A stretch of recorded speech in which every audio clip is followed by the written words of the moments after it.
오늘도 우리 사는 이야기 찾아주셔서 감사합니다. 사연자분이 보내주신 이야기 시작해볼게요. 안녕하세요. 저는 48살의 여성입니다. 어릴 적부터 전문직을 갖고 평생 직장생활을 하고 싶었던 터라 명문대 법대를 지원하여 1학년 여름방학 때부터 사법고시 공부를 했습니다.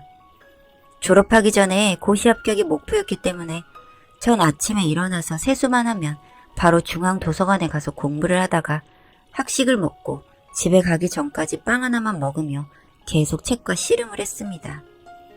집이 어려운 건 아니었지만 독립심이 강해서 그랬던 것 같습니다. 사실 매일같이 그런 수험생활을 하는 게 쉬운 일은 아니었습니다. 그렇게 하숙집과 도서관을 오가는 다람쥐 쳇바퀴 같은 일상에서 저에게 신기한 일이 일어났습니다. 누군가 제 책상에 메모를 놓고 가는 일이 반복되는 것이었습니다. 나중에서야 알게 된 일이지만 언론고시를 공부하는 탁과 남학생이 그 주인공이었습니다. 처음엔 제가 어떤 반응을 안 보이자 꽤나 초조했던 것 같습니다. 그렇게 한 달이 지나고서 저에게 직접 와서 잠깐 얘기 좀 하자고 하더군요. 그제서야 전 그 사람 얼굴을 자세히 보게 되었습니다. 면도를 제대로 안 해서 그렇지 키도 크고 핸섬한 편이었습니다. 매력이 철철 넘치는 것은 아니라도 괜찮은 사람 같았습니다.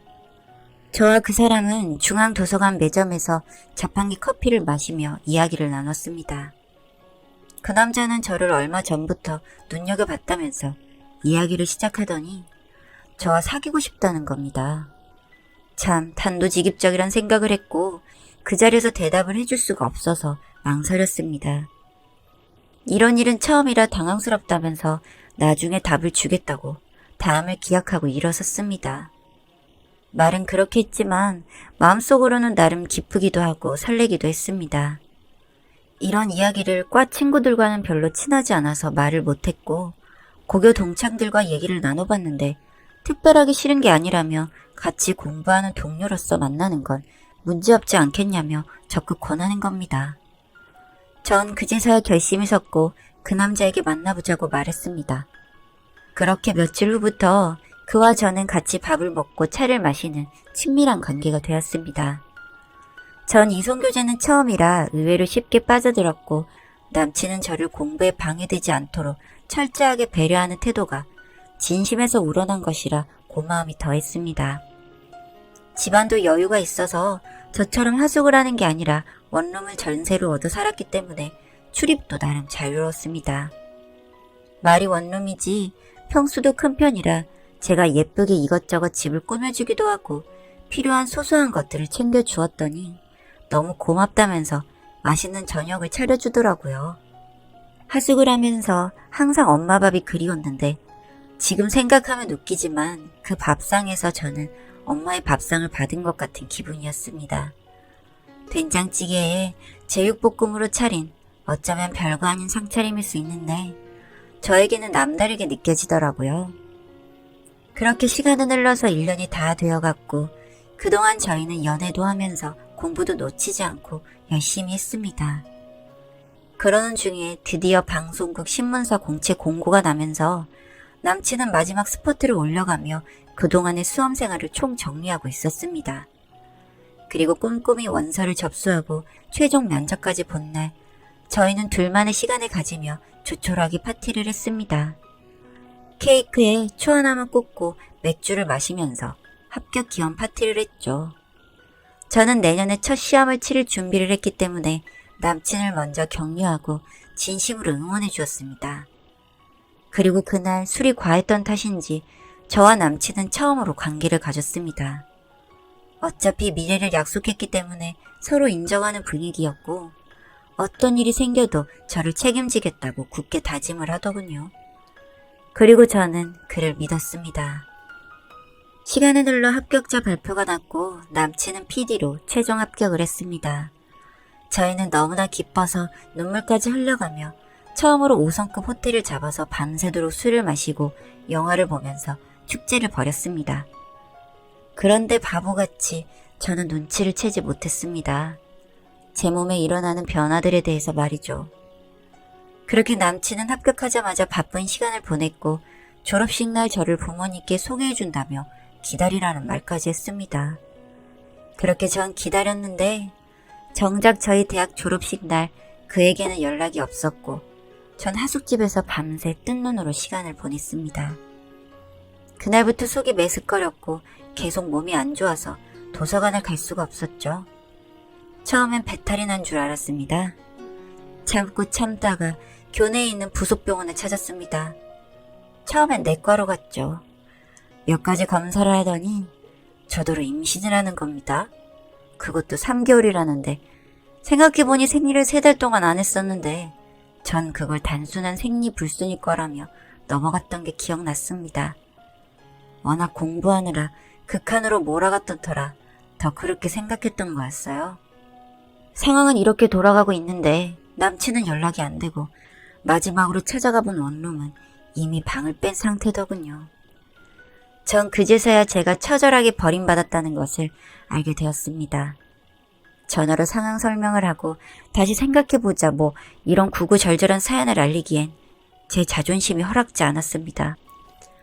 앞으로 배는 불러올 텐데 그러면 이젠 더 이상 수험생활을 유지할 수 없어서 일단 학교를 휴학하고 집으로 들어갔습니다.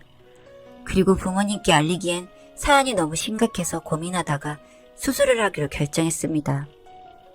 아직은 3개월이라 가능한 계열수였지만 병원을 찾는 게 너무나 힘들었습니다. 결국 지방에 후미진 곳에 있는 산부인과를 가서 수술을 받았죠.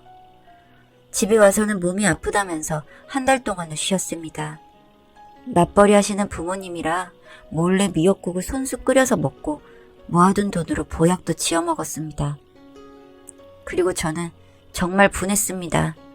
이렇게 처참하게 버림받을 줄 상상조차 못했던 저였으니까요. 그리고 저는 전남친에 대한 뒷조사를 하기 시작했습니다. 그 당시 혼인빙자 간음죄는 가능했지만 현재 모든 걸 감추고 있는 상황에서 법으로 해보기엔 너무나 위험이 컸습니다. 그래서 더욱 분했죠. 그런데 뒷조사를 해보고 난 뒤 저는 더 견디기 힘들었습니다. 그 전남친이라는 놈이 시험에 합격한 뒤에 방송국 입사 동기와 약혼을 하고 현재 결혼을 기다리는 중이라는 겁니다. 저는 그 사실을 알고 난 후 제정신으로 살 수가 없었습니다. 수술 후 후유증도 있었지만 그것보다 큰 분노가 절 다시 공부하게 만들었습니다. 전 그렇게 사법고시 공부를 다시 시작했습니다. 미친 듯이 공부를 하고 1차에 바로 합격 후 쉬지 않고 2차 준비를 했습니다. 2차를 준비하는 도중에 전남친의 결혼식 날이 되었고 저는 그날 그놈의 결혼식장에 정장을 입고 참석했습니다. 그 당시 강남에서 가장 고급스럽다는 미용실에서 메이크업을 받고 백화점에서 산 정장 한 벌까지 입고는 그 남자에게 직접 축하한다면서 썩소를 알려줬죠. 그렇게라도 해야 제가 살 것 같았습니다. 그곳에서는 저를 알아보는 그 남자의 친구들도 있었지만 저는 아랑곳하지 않았습니다. 그렇게 그 전 남친의 결혼식까지 보고 나니 공부에 더 불이 붙었습니다. 그렇게 정말 2차 준비를 주변에서 미쳤다는 소리를 들을 정도로 열중해서 했습니다. 이렇게 공부를 해대는데 합격 안 할 수가 없었죠. 제 인생에서 모든 혼을 갈아넣고 공부를 했던 시기였으니까요. 저는 보란듯이 2차에 합격을 했고 3차 시험을 앞두고 있던 어느 날이었습니다. 그 전남친이라는 놈이 제 앞에 나타났어요. 그러면서 하는 말이 정말 미안하다고 하며 사죄하고 싶다고 하더군요. 그러니까 이 인간 알고 보니 와이프가 방송국에서 보내준 것도 아니고 자비로 유학을 간다고 해서 둘이 별거 중이라고 하는 겁니다. 포장을 해서 그런 거지 거의 결혼 생활의 끝을 보고 있는 듯 했죠. 그러면서 주절주절 아내가 사치가 심하다는 둥, 너무 성격 차이가 심하다는 둥, 말도 안 되고 듣고 싶지도 않은 소리를 짓거렸는데 나중에 친구가 해준 말을 듣고 참 어이가 없었습니다. 알고 보니 그 남자의 아내가 유학을 간 이유가 전남친이 성매매 업소를 드나든 게 발각이 돼서 징계받은 걸 알고 빡쳐서 유학을 떠난 거였다고 하는 겁니다. 그 말도 안 되는 소리를 할 때도 믿진 않았지만 별말 없이 제가 듣고 있어주니 받아주는 걸로 생각했던 건지 며칠이 지나 또 그 뻔뻔한 얼굴을 들고 나타나더군요. 어이가 없어서 한마디 했습니다. 너 정말 뻔뻔하구나. 이제와 뒤가 구린 짓은 다 해놓고 나에게 와서 비벼볼 작정으로 온 모양인가 본데. 닥쳐줄래? 내가 그동안 널 얼마나 증오했었는지 네가 알면 이렇게 내 앞에 못 있을걸? 널 갈아 마시고 싶을 정도로 증오했거든. 나한테 죽고 싶지 않으면 당장 튀어가는 게 좋을 거야. 이게 내가 베푸는 마지막 호의야. 내가 법법 읽는 순간부터 네 얼굴 보이잖아? 그럼 네 인생 쪽나는 줄 알아. 꺼져! 라고 말이죠. 그 이후로 저는 3차까지 무난하게 합격을 했고 연수원에서도 성적 차석으로 판사로 임명되었습니다. 그게 제 나이 30에 이뤄낸 일이었습니다. 판사로 임명이 되던 날 제 방으로 돌아와 얼마나 울었는지 모르겠습니다. 그동안 피 터지게 공부했던 시절과 말도 안 되는 인간에게 낚여 인생의 바닥까지 갈 뻔한 그 시기를 떠올리니 눈물이 멈추질 않았습니다. 그렇게 저는 판사로 부임해서 열심히 일했습니다. 그리고 연수원에서 동기로 만난 사람과 연애도 하고 결혼도 하게 되었죠. 그렇다면 그 전 남친은 어떻게 되었을까요? 그때 절 버리고 간 그놈에게 감사를 해야 할 정도로 쓰레기 같은 인간이 되어 있었습니다. 성매매 업소를 드나들다가 이혼을 당한 그 인간은 그 버릇을 버리지 못하고 계속 다니다가 거기서 폭행 사건에까지 연루되었다고 하더군요. 그리고 언론인으로서 해서는 안 되는 금품 비리에까지 연루가 되어 해고가 된 것은 물론이고 행정소송까지 하고 있다고 들었습니다. 제게 맡겨준 사건은 아니었지만 결과는 뻔한 일이었죠. 그렇게 자기 인생 스스로 말아먹어가며 하루하루 살고 있는 것까지만 들었습니다. 저와 남편은 현재 정관 변호사로 지내고 있습니다. 자연 임신으로는 힘들었지만 아이도 하나 있고요. 지금 현재 더할 나위 없이 평온한 삶을 살아가고 있는 중입니다. 그냥 문득 이곳의 사연을 보다가 제 옛 이야기가 떠올라 적어보게 되었습니다. 긴 글 읽어주셔서 감사드립니다.